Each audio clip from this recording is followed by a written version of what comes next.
Hey, good afternoon. Dean Palombi here. Palombi Team Tip of the Day. Now, you always have me coming to you telling about your house, but some guys especially, but people like to work around their home on their cars too. So today is a little tip about rotating your tires.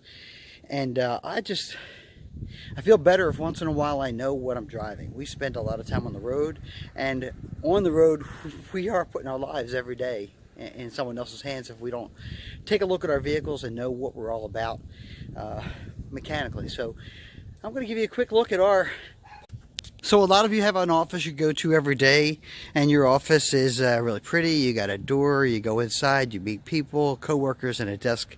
But you're looking at our office today, and the safety of our office is no different than the safety of yours.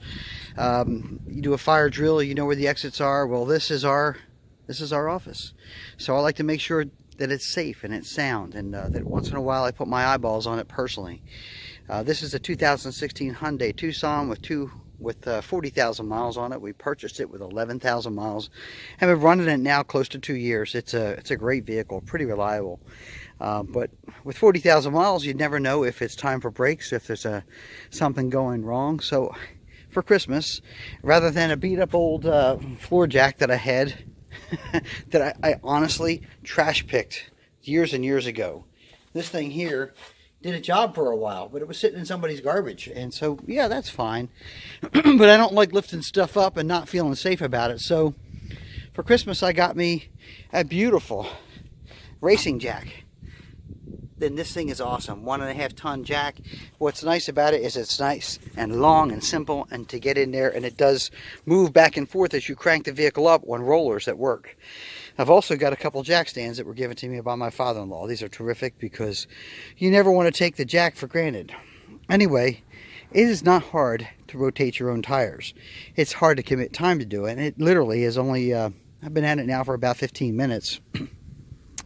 And it took me that long to jack the back end up, take the wheel off, push it up there, and to jack the front end up now and have a safety jack under it just in case. But that particular process is so darn simple, and you don't need special tools. This little star wrench down here under the tire is about 10 bucks at an AutoZone. These have wheel locks on them, so you'll see a specialized lug nut. And you're definitely going to want to make sure you've got the right tool to get your lug nuts off. Let's see. There's your specialized pattern, and this is the adapter for the locking lug nut that's on each wheel. Anyhow, this is pretty simple. The most important thing to do if you're going to rotate your own tires is to do an inspection for safety. While you're in there, you can take a look at your brake drums and see if there's any scoring. This is supposed to be smooth as glass, and this happens to be. Your brake pads, you see the brake pad, but it might be hard to capture. I'm gonna maybe have to do some still photography. Right in here, oh geez, let's get you out of zoom mode. Right about here on the brake pad, there's a small cut. Oh, it's about 1/4 inch. And when you see that that cut is just about eliminated, or it's down pretty far, you're going to have to replace your pads. These have got quite a bit of time left on them, which is fantastic. I don't see anything crazy. I don't see any leaks on the fluid. I see nothing wearing prematurely. If you had a problem with your brake lines, you'd see brake fluid collecting somewhere. You'd see brake fluid on the hub. You don't want that. So he's looking excellent to me. And this is a pretty easy vehicle to inspect because it's 4-wheel disc brakes. Drum brakes are a little harder. There's an inspection plate and a hole on them. I'm fortunate and happy that this car has 4-wheel disc brakes because it makes the time to look at it that much easier. Anyway, there's your Palombi Team Tip of the Day on inspecting. I'm going to wrap this up shortly and show you what I do when it comes to snugging up the wheels and getting things right. Okay, the simple rotation I'm doing is from back to front, front to back. So this was just on the back of the car. And of course, beginning on the back of the car with the front wheel drive, it's got more tread on it than the front tires did, which in this case are the drive tires. So they tend to need more traction. These tires have about 20,000 miles on them. I'm an aggressive driver, but also they're low profile, soft compound, hand-cooked tires, which drive me crazy. They handle great on dry weather. They're like riding a little mini race car, but on the weather, in the rain, they're not as good as all-season steel belt radials that would be fat and simple on a different type of car. Anyway, I'm going to put all these lug nuts on. I'm going to snug them hand tight. Then I'm going to alternate and tighten this one first, then this one, and then I'll move over to this one, and then down here, and then down here. So that's how you rotate. And once you get them tight, that's great. Keep your tire in the air. Get them all so that the tire wants to free spin just a little bit. Then let it down to the ground, or just where the tire can't spin, just where it makes contact. Crank them again, alternating pattern until you get a good half turn. Now, a lot of people will come behind me and say, get a torque wrench. And that's fine. I'm 56 years old. I've never owned a torque wrench, and I've rotated tires all my life. Never lost a wheel yet. Never lost a tire yet. The key is crank it good, but not over tight. If you're over tight, you can break the stem back here. These studs. You don't want to break a stud, okay? That's a nightmare. But that's not going to happen, especially on this car. This is a fairly new car. Everything's solid. Crank it down good and hard. Crank it evenly on all as you alternate through. You should be good to go. When you get them back down on the ground completely, give a little crank again just to make sure nothing's loosened up as you crank put the vehicle down on the ground. But again, make them nice and tight, alternate, and you should be good to go. If you feel really nervous about it, find out what the specs are to torque each lug nut down and get yourself a torque wrench. There's a couple different types. One's got a little meter that goes this way and tells you how much pounds of pressure you have on it. One's you set it and you hear it click when it stops, you know you've got it far enough. But again, that's something you should do that I don't. Just love to show people what we're up to on a Saturday. We're a little bit more than just your average real estate team. We like to make sure that our office is safe. Hope this helps you a little bit if you're taking care of your vehicle and you're nervous about doing something simple. They say to do entire rotation every other oil change, which is about 5,000–6,000 miles. And I confess that I've been quite a bit more than that. Probably about 10,000 miles since I've rotated. Okay, so just kind of fun. This star wrench is something I love because it's the real deal. So you go to the mechanics and they got these big fancy air tools and you're but I can't tell you how many guys screw up your tires and your wheels when they do the work for you because they throw that darn thing on there and this bolt doesn't line up with the wheel stud and they're cranking it with amazing torque that humans can't put out, and all of a sudden you got yourself a strip wheel stud. And the guy there could be an excellent mechanic, it could be just an honest mistake, or he could be his first real job working with tires, batteries, and accessories and doesn't understand what he's doing. And usually the shop doesn't find out until he's damaged a few cars, until people come back with a wheel that's fallen off and they have to replace a couple of studs on your wheels. Then they get frustrated. But in the meantime, you're riding around in an unsafe vehicle. This is the wheel lock I talked about. I like to put it on by hand first to feel it engage. Take that star wrench, put nice even pressure on left and right sides. Once you've got it right, you can just spin it. Why would I need a power tool to do this any faster? Once it's done, then that'll come right out, fall right out in your hand. Now that I've got all the bolts off, I'm going to lift it just a little more. Make sure I got a nice safe jack stand underneath of it. Just in case for some crazy reason this jack isn't holding.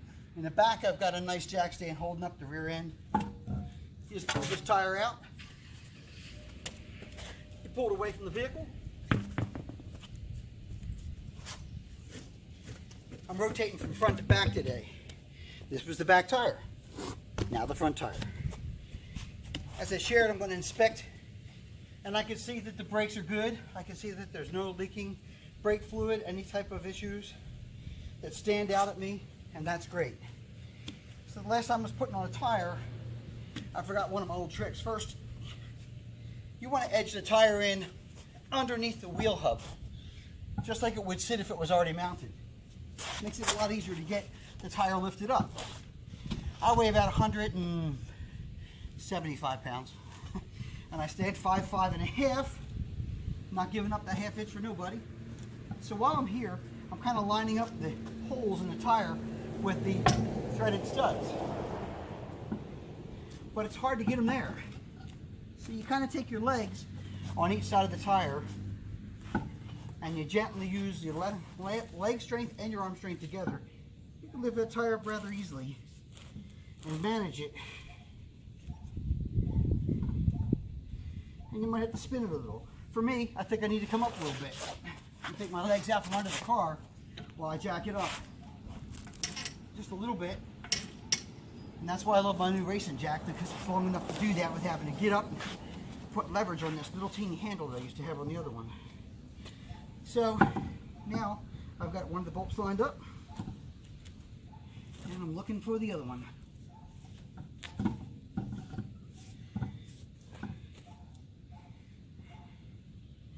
No more turning, and away we go.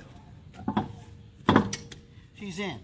While all 5 lug nuts are sitting equal against the hub, is a good time to just gently put your lug nuts on the studs.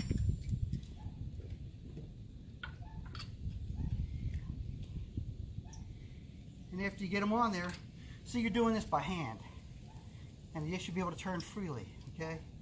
If they don't turn freely, you got a problem. You're not lined up. The last thing you want to do is hit this thing with a big old air tool, crank it down and twist and mess up all the threads. Those threads are great and they're strong, but they're not strong enough to withstand that kind of damage. Now, again, love the tool. I've got it off the ground, so the tire is going to have the ability to spin a little bit freely. And I don't necessarily want that at the end. But for right now, I want to tuck that tire and that wheel close to the hub. So I'm going to tighten the bottom one first, because the top one's hanging. I was able to push that in, right? See a little bit moving in the wheel. That's fine. Now the wheel lock. Again, trying to find it by hand. There it is. I'm going to crank it in as far as I can, since I'm able to do it by hand. There's some extra room. I've marked with a piece of black tape the right socket for this star wrench, because it's a pain to have to remember that every time. Just another little tip. Now I've cranked it just a little bit, so I feel like I've got that. But right now, the only thing keeping that wheel from spinning is that it's in park on an automatic transmission front wheel drive car. So we're not going to do a lot of torque against that yet. We're going to crank it until we feel it stop. All you want to do is kind of snug it. Love the star wrench. Again, no need for any more speed than that out of a power tool right now. And again, cranking that down. If we were on a racetrack on a pit stop, sure, I get all that. Anyway, now I've got them kind of nice and tight, but not real tight. Take the jack, gently bring it down. That's a little too far. I just want enough weight off the tire so that it won't free spin. And you get up and you come down, you crank. And I mentioned this in the beginning of the video, alternate. Nice good crank on both sides, even pressure. It's about a quarter turn at best. And again, across from it. Always go across from the last one you tightened. To do that, you're going to have a wheel that sits tightly against the hub. As I mentioned, professionals or people that ride race vehicles or off-road vehicles especially, you want to get a torque wrench. But for my everyday car, I have personally torqued these nuts down, and I'm more comfortable than any place that's got an auto wrench and a possibly a mechanic using an air tool. It really doesn't have a good grip before he gets that thing adjusted and thinks it's right. Those tires ain't coming off. Anyway, now that we're done, we move to the back tire, crank that up, and when it's all said and done, we'll have a nice tire rotation. It takes about an hour for me. Again, I enjoy it. I am not fast, but I'm thorough. So my driveway is in the shade because of the home, a lot of it. So I decided, hey, I'll be smart, and I'll put the car out in the sunshine, which I did, but I centered it on this driveway. So the first two wheels, I had really nowhere to work, and I didn't think about that. And I thought about this after getting two wheels on and off, and the sun keeping me warm. I said, you know what? I'm going to turn this car around and put this side close to the edge of the curb, which is going to keep me from having to sit my butt in the wet grass, which again make me cold, and give me a whole lot more concrete, solid surface in the sunshine to work on. It's a dumb little tip, but if you change your own tires or you rotate your tires, hey, you'll think about this, hopefully remember me and say, man, that was a great tip. I want to be out in the sun and I want to be in my driveway. It's only so wide.